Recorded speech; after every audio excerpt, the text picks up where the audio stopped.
Hello, boys and girls. We are ready for our next chapter in The Chocolate Touch. This is the fourth time we've been reading, and we're actually on chapter 5. So, John hung up his coat, got his notebook and pencil out of his locker, and sat down at his small table just in time for the second bell. When Miss Plimsoll walked silently into the classroom, as soon as she appeared in the doorway, all the chattering and scuffling stopped. The 20 boys and girls sat straight in their chairs and looked straight ahead at the clean blackboard. "Good morning, children," Miss Plimsoll said. "Good morning, Miss Plimsoll," the class answered respectfully. Miss Plimsoll sat at her high desk, blinking her eyes as she surveyed the room. Then she opened a little drawer in her desk and pulled out a spectacles case, from which she took her reading glasses. She removed her long-distance glasses, put on her short-distance glasses, snapped shut the spectacle case, replaced it in the drawer, shut the drawer, tilted her head forward so that she could look over the glasses on her nose, and said, "This morning, children, we are going to have an important test." There were some groans and a few ohs and ahs. Miss Plimsoll lifted one of her hands, and silence was restored instantly. "No complaining, please," she said sternly. "This test will show me how well you have been learning your arithmetic this year." That's math. "It will be a short one. I am going to write just 4 problems on the board. I shall expect you to solve them all swiftly and accurately, and to write your answers neatly. You will place your paper in front of you now. You will write your name at the top right-hand corner, and then you will place your pencil beside your paper. Sit back in your chair and wait until I give the signal to begin work." Miss Plimsoll turned to the blackboard and began chalking up the test problems. Tests always made John nervous. Besides, his lips were feeling dry, and the taste of chocolate was strong in his mouth. He raised his hand. "Yes, John?" Miss Plimsoll said. "May I go get a drink of water, please, Miss Plimsoll?" he asked in a small voice. "Very well, hurry back. We're going to start in a few minutes." John gratefully slipped out of the room and walked quickly down the quiet corridor to a water fountain. His tongue felt thick with chocolate. The cold water would be refreshing. He pressed his foot down on the fountain treadle, and the stream of clear, ice-cold water spurted up from the silver nozzle in the white enamel basin. He lowered his head until the jet of water reached his lips. The cold water splashed delightfully against the outside of his mouth.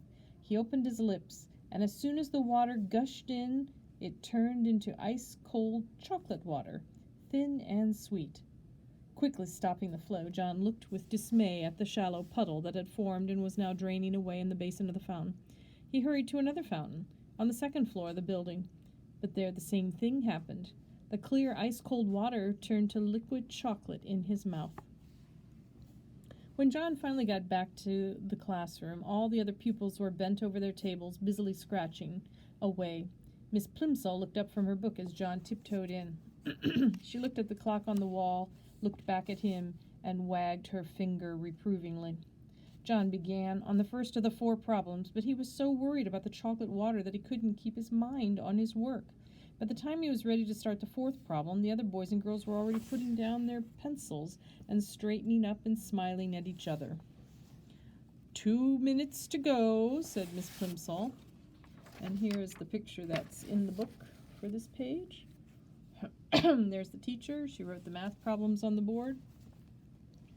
Concentrating hard, John took the end of his pencil between his teeth and began to nibble it. It immediately turned to chocolate, and then he noticed an even more disturbing change. Although he had taken the pencil out of his mouth as soon as the first piece of chocolate had crumbled off, the pencil was continuing to change to chocolate. The chocolate was slowly but steadily moving down the pencil, replacing the wood and the lead inside, changing it into a chocolate pencil before John's eyes. The magic, for John now knew that his power must be magic, was apparently getting stronger. By the time the whole pencil had changed from red and yellow and black to dark brown, Miss Plimsoll was announcing that only a few seconds remain in which to write down the final answer. "Just a minute," John pleaded. "Shh," Miss Plimsoll cautioned him, holding a finger to her mouth. "Shh, chorused the slow workers, who were becoming almost as excited as John. But John felt worst of all. He felt sure that he could finish the problem and write down the correct answer, if only he had something to write with. "But Miss Plimsoll," he begged in a loud whisper, "my pencil has turned to chocolate." "Hush, John," Miss Plimsoll said. "I'll speak to you after the bell." John tried to write with his changed pencil, but the point was too soft, and he only succeeded in making a chocolate smear where he should have written 72. Chapter 6. When the others had been excused to go out for mid-morning play, John had to go and stand by Miss Plimsoll's desk. "John," Miss Plimsoll said, "you mustn't make up silly stories to excuse your failures. I must have the truth. What did you do with your pencil?"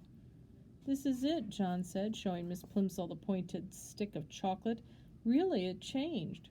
"What do you mean, it's changed?" Miss Plimsoll demanded.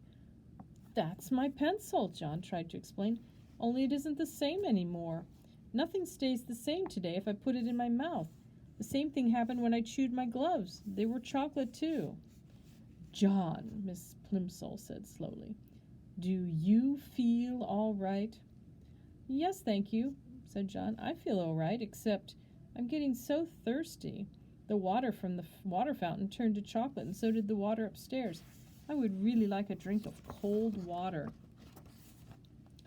"Yes, John," Miss Plimsoll said. She suddenly looked pale.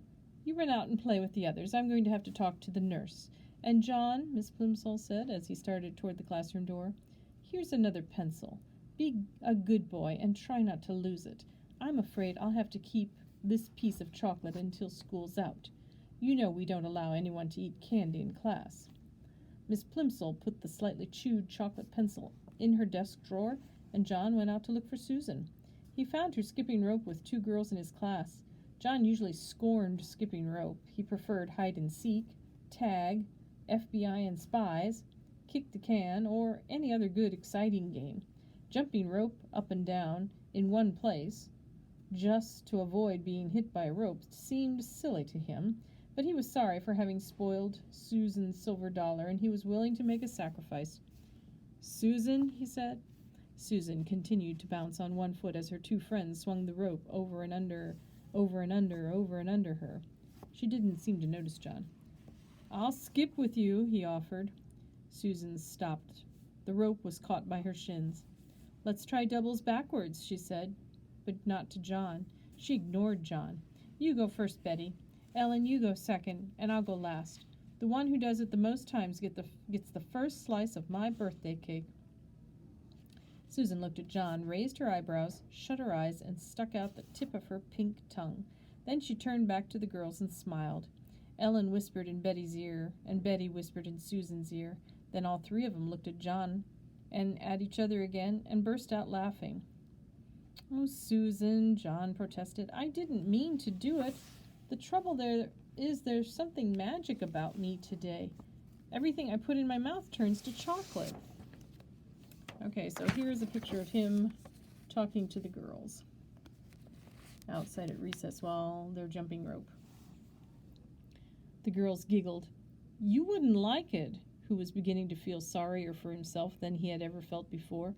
"I think it's getting worse," he added reproachfully.